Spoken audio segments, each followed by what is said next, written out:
দেখুন, এই ছবিগুলো দেখানোর মনে করিয়ে দেওয়ার দুটো স্পষ্ট কারণ আছে। এক হচ্ছে যারা বলছেন যে 11-র পর শুধুমাত্র মিষ্টি বিতরণ হয়েছিল আর রবীন্দ্রসঙ্গীত আর নজরুল গীতি গাওয়া হয়েছিল, তারা একেবারে মিথ্যে কথা বলছেন, স্ট্রেট মিথ্যে কথা বলছেন।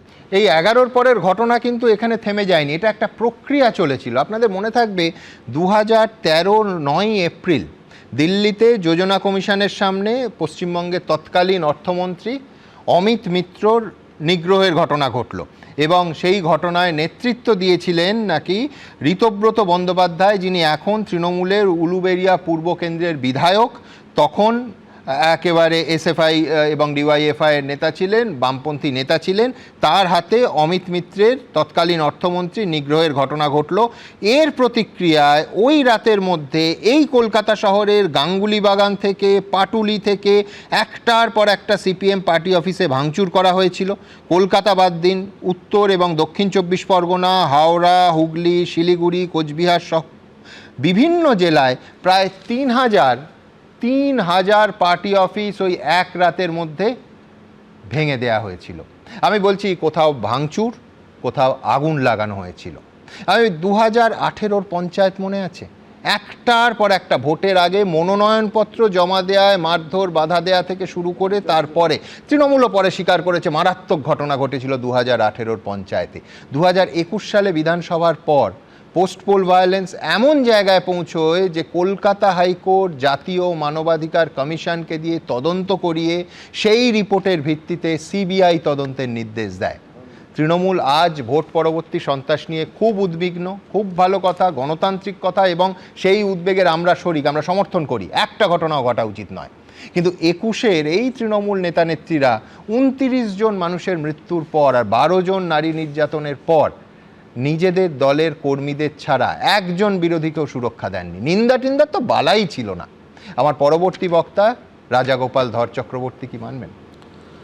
সুমন, দেখো, তোমাদের আর্কাইভ তো দেখাচ্ছে 11 সাল, আমার মনের আর্কাইভ কিন্তু নিয়ে যাচ্ছে 1972। আমার মনে আছে তখন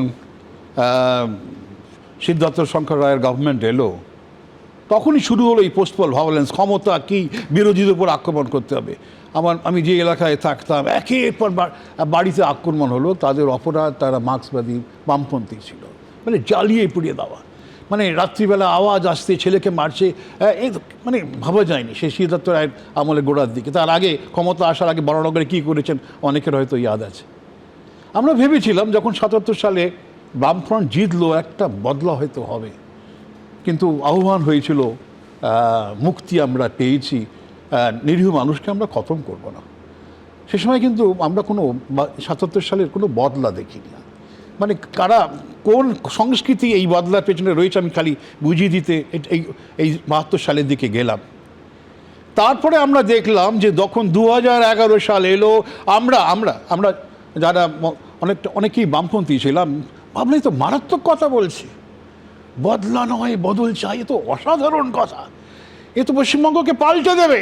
আমাদের স্বপ্ন, মানে অসাধারণ লাগলো এই ভদ্রমহিলার আচরণে, হাওয়াই চটি পরে সততার প্রতীক হিসেবে হাজির হবেন। কিন্তু যেটা ঘটলো একের পর এক, যেগুলো কোনো কাগজে তখন ভয় পেয়ে কিছু লিখতো না, বলতো না, একের পর এক আমরা দেখেছি বামপন্থীদের বাড়ি ভেঙে চুরমার করা হলো। আমার মনে পড়ছে একটি, এখন সিপিএমের নেতারা হয়তো ভুলে গেছে, বাচ্চা ছেলে সুদীপ্ত গুহ, আমি জানি না, হ্যাঁ বাচ্চা ছেলে, একেবারে তাকে বাসে করে নিয়ে মেরে ফেলা হলো। আনিসুর রহমান, সুদীপ্ত গুপ্ত, তারপরে মইদুল, হ্যাঁ, এগুলো একের পর এক তোমরা যে দেখিয়েছো, এগুলো তো ঘটেছে। আর সংস্কৃতি দেখুন, 72 সালের সংস্কৃতি, হ্যাঁ, কারা ক্যারি করেছিল, কারা লিগাসি বহন করেছে, বোঝাই যাচ্ছে।